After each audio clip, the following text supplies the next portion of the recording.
la valeur c'est encore nul, donc ce n'est pas encore un objet. D'accord? Alors ce qu'il faut faire, nous avons deux possibilités. Soit euh, on va initialiser ça via un constructeur. Ça veut dire quoi? Ça veut dire je vais faire ceci. Je vais créer un constructeur de la classe logique. Ça va être un constructeur avec paramètres qui va nous permettre en fait de récupérer, d'instancier au fait cet objet. Donc pour ça, qu'est-ce que je vais faire? C'est simple. Je peux le faire manuellement. Ça veut dire je vais faire public. Le constructeur doit porter le nom de la classe. Ça, ce sont des notions que nous tous nous savons. Alors, si je laisse ça, ça c'est le constructeur par défaut qui est déjà donné par défaut. Le constructeur sans paramètres, c'est un constructeur qui vient par défaut dès que vous créez une classe. Sauf que nous voulons cette fois-ci un constructeur avec paramètres. Donc, je peux même copier ça. J'ai fait, alors, qu'est-ce que j'ai fait? Pas comme ça. Ici, je l'appelle comme ça. Et puis, je vais faire directement 10 dots. Et dm égale data manager. Donc, j'instancie ça. Ça, c'est la première façon de faire. Deuxième façon de faire, je peux mettre une méthode set. OK? Vous connaissez les setas et les getas. Donc, je peux, d'ailleurs, ça, je peux juste générer. Donc, je vais faire un clic droit. Je vais aller generate. Et puis, je vais sélectionner seta. C'est ça qu'on a besoin. Je n'ai même pas besoin de geta. Donc, j'ai besoin de seta. Donc, je clique là et puis je fais generate. Qu'est-ce que ça fait? Ça prend en paramètre cet objet, exactement comme on a fait ici. Donc, ça prend en paramètre un objet de iData Manager et ça va initialiser cette valeur ici, donc un autre objet, avec l'objet qui sera passé en paramètre. D'accord? Voilà. Voilà les deux façons de le faire. Alors, ce qu'on va faire, on va commencer d'abord par celle-ci. Donc, je vais pour cela commenter ça. Et puis, on va voir laquelle est la meilleure. OK? Et la bonne. Voilà. Donc, je fais ça. Maintenant, en faisant comme ceci, c'est bon. Je vais maintenant calculer les salaires. En calculant les salaires, donc, je vais utiliser euh, mon objet ici. Donc, pour calculer les salaires, on va faire vraiment simple. Je vais faire d'abord, je vais récupérer les salaires de base. Donc, je vais faire d'abord, je vais l'appeler SB.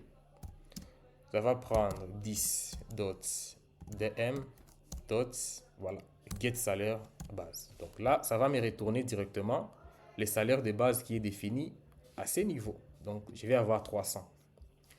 Alors, là, c'est le salaire de base. Maintenant, qu'est-ce que je vais faire avec les salaires de base? C'est que je vais maintenant calculer le salaire de l'employé. Donc, je vais faire salaire, d'abord salaire. Je vais égaliser, je vais faire un truc simple. Donc, je vais faire SB, salaire de base, plus, je vais juste faire un random. Donc, un random pour trouver des nombres de manière aléatoire que je vais ajouter à notre salaire de base. Donc, je vais faire new, random, voilà. Et puis, dot, next, double, voilà. Et puis, je vais prendre donc des nombres, par exemple, un nombre compris entre, par exemple, 300, bon, prenons entre 500 et 1000. Voilà. Ça veut dire, là, ça va me permettre d'avoir les salaires. Donc, mon salaire, c'est quoi? Les salaires de l'employé, c'est quoi? On prend les salaires de base. Et puis, je prends un nombre aléatoire entre 500 et 1000. J'ajoute à ces salaires. D'accord? Et puis, après, j'ai retourné ça. Donc, je fais return salaire. OK? Alors, pour faire simple, au lieu d'avoir deux lignes comme ça, je peux faire simple. Donc, je peux directement faire ça. Je fais directement return ici. Et comme ça, cette ligne, ça part. OK? C'est juste question de diminuer en fait le nombre de lignes dans notre programme. Donc, comme ça. Parce que je trouve que tellement, parce que ici, regardez, salaire, si je retourne un peu en arrière, Salaire, on l'a calculé et juste on le retourne. Donc, il n'y a pas une opération autre qu'on fait avec. Alors, à quoi bon déclarer? Vous savez, quand vous déclarez des variables, c'est des espaces mémoire que vous mettez dans la machine. OK? Alors, pour éviter ça, donc je vais juste libérer cet espace-là. Et comme ça, j'ai fait ça. C'est beaucoup plus simple. Donc, ça va me retourner le salaire. D'accord? Voilà. Maintenant, je vais aller dans notre couche présentation. Déjà ici, c'est très important. Il faut que je... Donc, ça veut dire, dans la couche DAO, c'est là où on gère les données. C'est là où on doit récupérer les informations dans la base des données. Pour notre cas, bien sûr, dans la base des données. Et les données sont passées, d'accord, via une méthode que nous avons appelée getSalaire_base. La donnée là, parce que c'est une seule, donc notre salaire de base, est passée ici. Nous la récupérons à ces niveaux.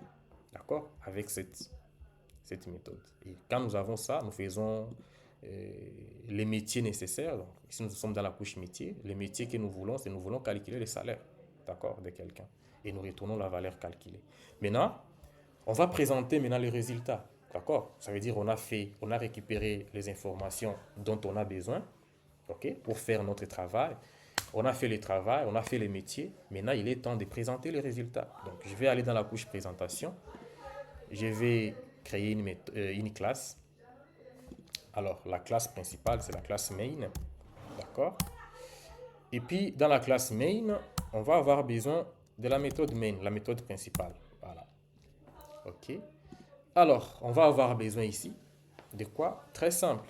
Parce que nous voulons calculer les salaires. Et pour calculer les salaires, vous trouvez que la méthode, ça se trouve dans la classe logique.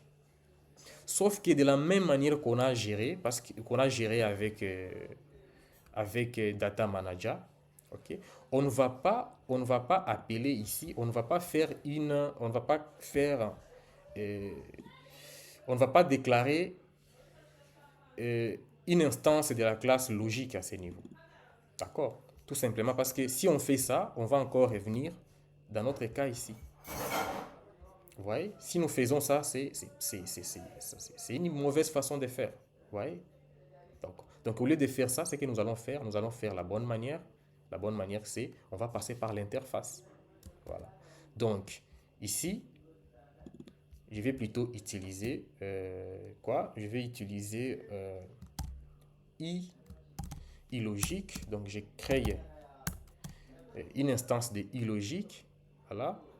Alors, sauf que comme notre méthode dans laquelle on va utiliser, c'est une méthode qui est statique, on ne peut pas le faire ici, on ne peut pas déclarer comme ça parce que sinon ça ne va pas accepter. Donc par exemple, si on ose faire ceci, vous allez voir, si j'ai fait, si même je vais écrire logique, vous voyez que ça ne me propose même pas. Parce que comme c'est une méthode statique, on ne peut utiliser que des variables statiques ici. Par exemple, si je définis ça statique, là, je peux faire logique. Pas ici, ici à l'intérieur. La logique va venir parce que c'est statique. Sauf que nous ne voulons pas avoir une méthode, nous ne voulons pas faire de ça statique.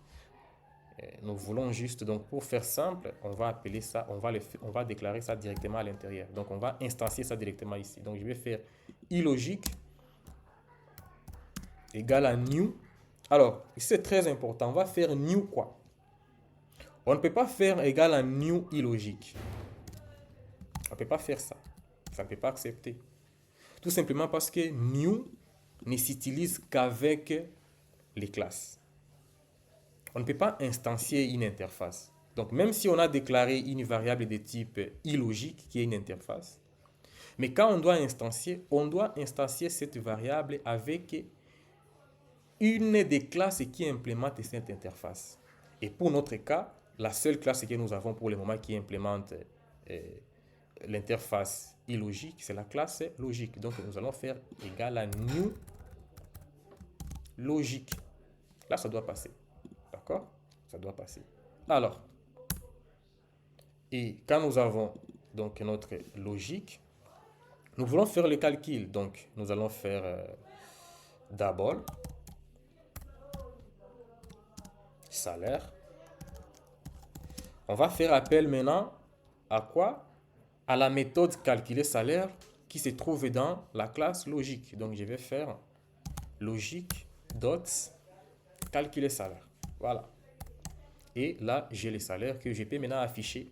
Donc, je vais faire... Non. Nous, aujourd'hui, nous utilisons les modes console. Donc, on n'a pas une interface graphique.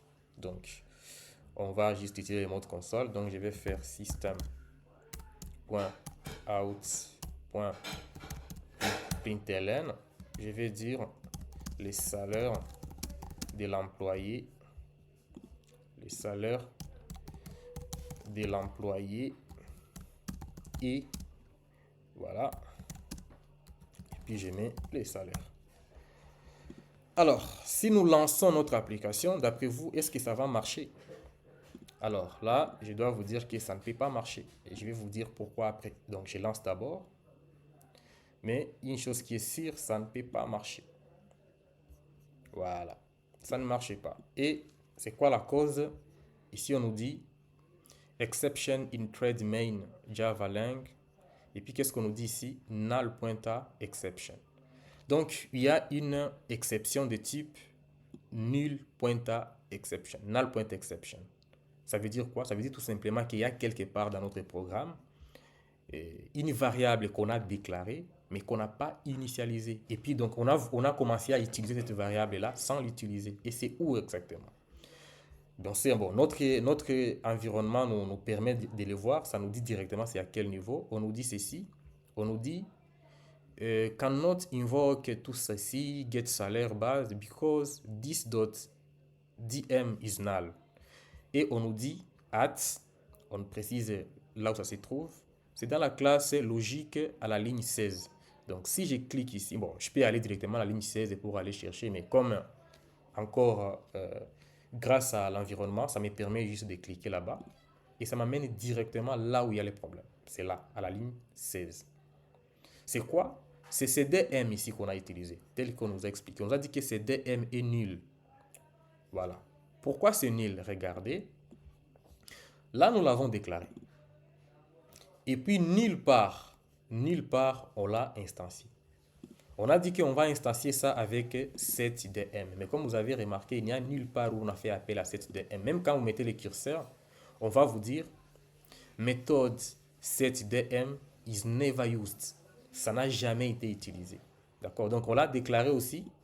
Bon, on l'a défini, mais on ne l'a pas utilisé. Maintenant, qu'est-ce qu'on va faire? Avant d'appeler ça, ça veut dire, avant d'appeler notre méthode ici, nous devons nous rassurer que le DM est instancié. D'accord? Donc, qu'est-ce qu'on va faire? Ça veut dire, je vais revenir dans la classe main. Je vais créer, donc avant d'appeler, avant cette ligne, je vais créer une instance de notre iData Manager. Donc, je vais faire iData Manager. Je peux l'appeler comme je veux. Je peux l'appeler tout avec DM ou d'une autre façon. Égal new. Ici, je vais faire quoi? Je ne peux pas faire aussi égal à new iData Manager pour la même raison. OK? New iData Manager. Je ne peux pas faire ça. Pour la même raison. Parce que ça, c'est une interface. D'accord? Voilà. À moins que je fasse ceci. À moins que je fasse égal à new iData Manager. Et j'ai fait ceci. Vous voyez? Ça veut dire quoi? Ça veut dire tout simplement que ce n'est pas à dire que je n'instancie pas au fait l'interface parce que ça ne peut pas se faire. Mais plutôt, je viens d'instancier une classe anonyme qui implémente cette interface. En fait, ça, si vous regardez bien le contenu de ça, cette partie ici, c'est la même chose que ce que nous avons dans Data Manager.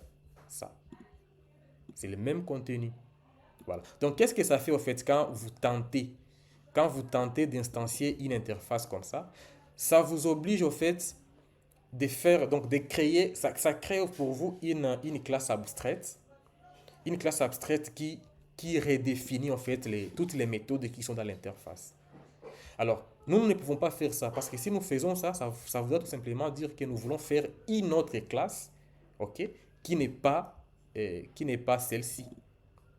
D'accord? Ce n'est pas ça que nous voulons. Parce que si nous gardons ça, ça veut dire que quelque part, pour que ça marche, on va dire par exemple ici, je peux dire que ça retourne par exemple 200 comme salaire de base. Et du coup, ce que nous utilisons ici comme, ce qu'on va utiliser comme data manager,